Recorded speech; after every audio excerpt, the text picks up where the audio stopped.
तुम्ही कितीही श्रीमंत असला, तुमच्याकडे कितीही मोठ्या गाड्या असल्या तरी काही ठिकाणं अशी असतात जिथे तुम्हाला फक्त आणि फक्त चालतच जावं लागतं। तर आज आपण अशाच एका ठिकाणी चालत जाणार आहोत, गर्दीतनं थोडी वाट काढत। महाराष्ट्रात जशी मराठी भाषेची वेगवेगळ्या शहरांमध्ये वेगवेगळी बोलण्याची पद्धत आपल्याला ऐकायला मिळते, तशीच अख्ख्या महाराष्ट्रात मिसळ ही आपल्याला वेगवेगळ्या पद्धतीने बनलेली बघायला मिळते।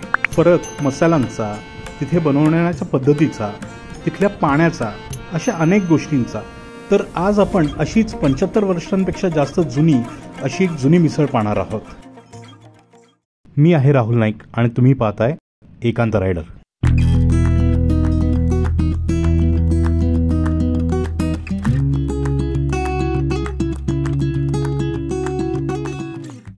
आज आपण मिसळीसाठी आलो तुळशीबागेतल्या श्रीकृष्ण भुवन इथे। उजवीकडनं हा शनिवाराकडनं रोड येतो आणि डावीकडे हा जातो मंडईकडे। NH पांड्या अँड सन्स या समोर एक गल्ली जाते डावीकडे, त्या गल्लीतच आहे श्रीकृष्ण भुवन। इथे तुम्हाला ही पाटी दिसेल सवाईची, त्याच बिल्डिंगमध्ये आहे श्रीकृष्ण भुवन। हॉटेल हे पहिल्या मजल्यावर आहे, पण इथे बिल्डिंगमध्ये आत आल्यावर वेगवेगळ्या कलाकृतींनी तुमचे खास स्वागत होते।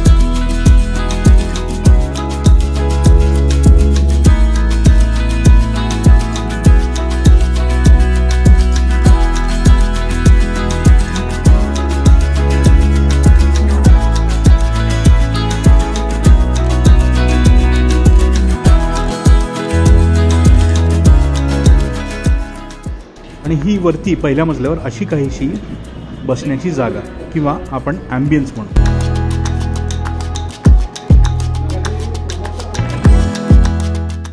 आणि इथे आहेत सगळे मिळणारे खाद्यपदार्थ आणि त्यांचे दर।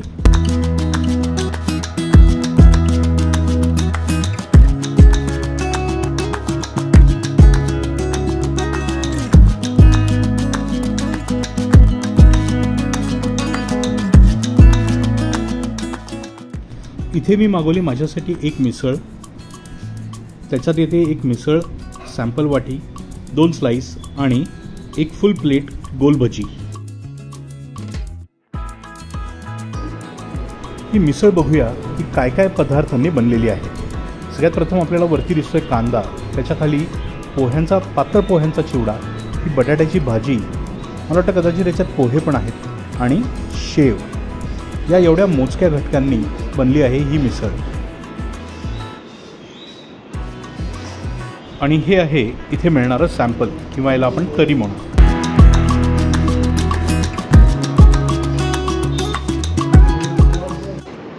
तर आज आपण नाश्त्यासाठी आलो आहोत, जरा उशिरा 10 वाजून 20 मिनिटं झाली। आज आपण आलो श्रीकृष्ण भुवनला तुळशीबागेत मिसळ खायला। माझ्या मते आपण बऱ्यापैकी मानाच्या मिसळ ज्या आहेत त्या कव्हर केलेल्या आहेत, आणि ही शेवटची मानाची मिसळ आहे। तर इथे बघूया मानाची मिसळ, थोडक्यात जुनी मिसळ, ज्याला पुणेकर त्यांची जास्त पसंती देतात। इथे बघूया की या मिसळीची चव कशी आहे। या मिसळीमध्ये तुम्ही जर पाहिलं तर तुम्हाला बटाट्याची भाजी, पोहे, पोह्याचा चिवडा आणि शेव, आणि वरती कांदा, हे ऐवज दिसते। त्याच्यानंतर जर तुम्ही त्यांच्या रस्स्यामध्ये पाहिलं तर रस्स्यामध्ये टमॅटो, मला वाटतं काचऱ्या बटाटा आहे हा, आणि कांदा। त्याच्यात मला मटकी नाही दिसली, कदाचित या मिसळीत मटकी नाही वापरली। मटकी काय, मला इनफॅक्ट ह्याच्यात कुठलेच कडधान्य नाही दिसले। कधी कधी मूग वापरतात, कधी कधी अजून जे प्रकार आहेत कडधान्याचे ते वापरतात, पण तेही मला इथे नाही सापडलं। अशी ही युनिक मिसळ वाटते। मी इथे पहिल्यांदाच आलो आहे, यांची मिसळ मी आधी कधी खाल्लेली नाही आहे। चला चव घेऊन बघूया की श्रीकृष्ण भुवनची मिसळ आहे कशी।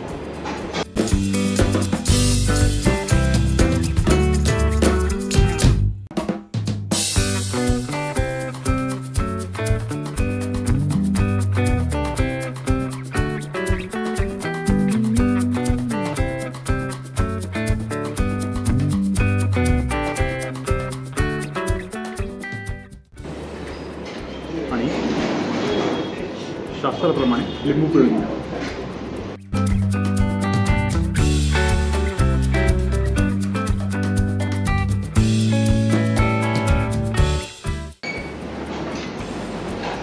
सगळं एकजीव करून घेऊया.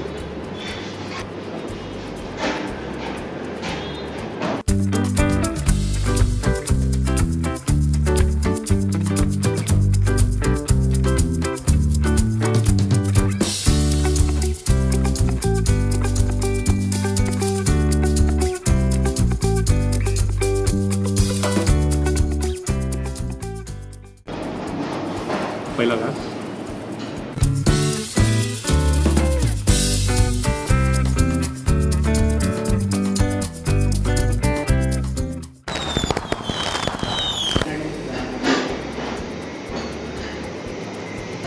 शुद्ध सर, तिखटपणा जास्त नाही आहे, जेवढं तुम्हाला पाहिजे तेवढं. झटका नाही थोडक्यात, पण जेवढा तिखटपणा हवा तेवढा तिखटपणा आहे या मिसळीत.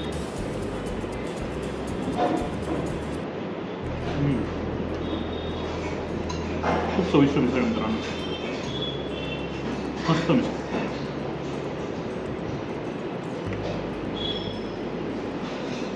त्याच्यात प्रत्येक घटक जे आहे ते आपली चव धरून आहे. तुम्हाला शेवेचं जी आहे ती चव लागेल, आणि चिवडा आहे, पातळ पोह्याचा चिवडा आहे, ती चव लागेल. आणि हे प्रत्येक घटक आहेत ना, जो रस्सा आहे, जो कट आहे, तो ॲब्झॉर्ब करून घेत आहे, शोषून घेता येतो, आणि त्याची चव ही अप्रतिम तुम्हाला देते. अजून घास घेऊन जाऊ.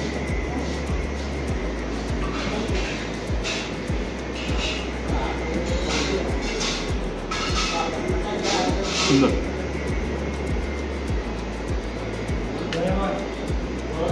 यांचं सॅम्पल पण मस्त आहे, ज्याला आपण कट म्हणू. मला वाटतं मी अजून सॅम्पल घेईन. मस्त आहे सॅम्पलची चव, आवडली मला. त्याच्यासोबत मिसळीसोबत आपण त्यांची मला वाटतं गोल भजी आहे ती घेतली आहे. त्या गोल भजीची चव बघूया.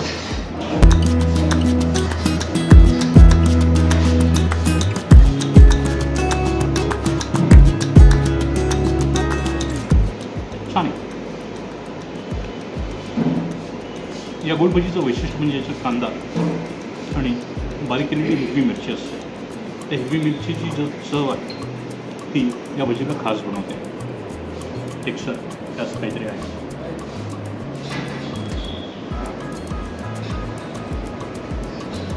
खूपच छान.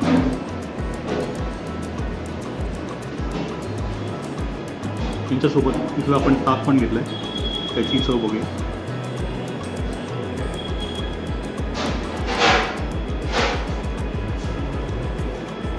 ताक फ्रेश आहे. जनरली काय होतं, पॅकेटमधलं ताक तुम्हाला थोडंसं पांचट लागतं. हे कळतं आहे की फ्रेश दह्यापासून बनवलेलं ताक आहे. खूप छान.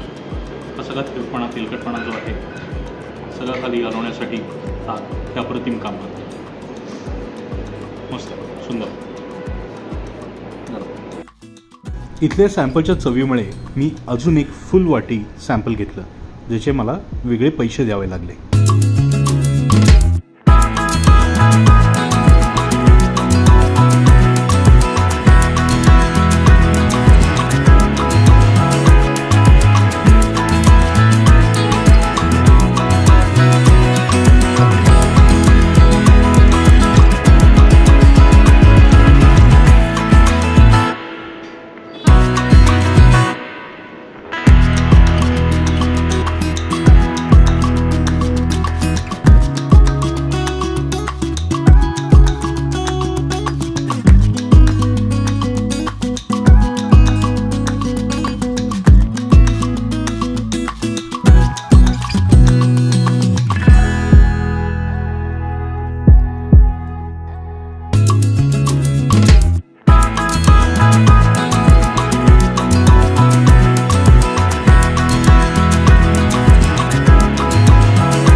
तर नुकतीच आपली श्रीकृष्ण भुवनची मिसळ ही खाऊन झालेली आहे. मिसळ अतिशय सुरेख आहे, त्याची चव अतिशय छान आहे आणि ही चव किंवा ही मिसळ जी आहे मित्रांनो, ही थोडी गोडसर मिसळ आहे. पुण्यातल्या मी जेवढ्या जुन्या मिसळ खाल्ल्या त्या जवळपास गोडसर मिसळ आहेत. आणि याची तुलना जर करायची झाली या मिसळीची, तर आपण प्रभा विश्रांतीगृहाची जी मिसळ खाल्ली ही चव त्याच्यासारखी आहे. पुण्यातल्या बाहेरची लोकं किंवा पुण्यातली लोकं जी अतिशय तिखट खातात, ही त्यांच्यासाठी मिसळ नाही. ही थोडीशी गोडसर मिसळ आहे. आणि माझं म्हणणं आहे की उगाचच ठसका देणारी मिसळ जी आहे ती मिसळ खाण्यात अर्थ नाही, ती एवढा तिखट जाळ करण्यात अर्थ नाही. पण ज्याची त्याची पसंत असते. काही लोकांना तिखट मिसळ आवडते, काही लोकांना गोडसर मिसळ आवडते. खास करून पुण्यातली जी जुनी लोकं आहेत, पेठेतली लोकं आहेत, त्यांना ही अशीच मिसळ आवडते.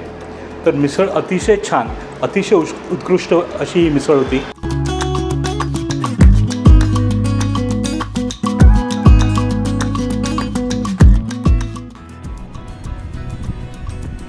मी आशा करतो मित्रांनो की तुम्हाला हा श्रीकृष्ण भुवन या मिसळीचा व्हिडिओ आवडला असेल.